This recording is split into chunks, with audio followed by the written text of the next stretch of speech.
दुनिया आगे से आगे भाग रही थी, मैं इधर भाग आया।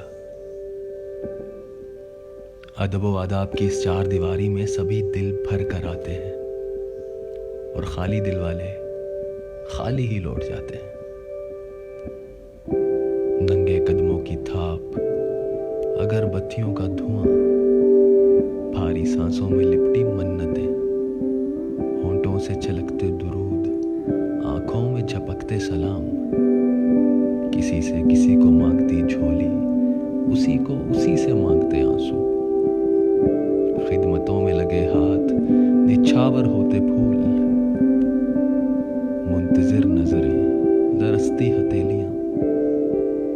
सबको खुशी चाहिए, अपनी, किसी की या उसकी। दुनिया आगे भाग रही थी,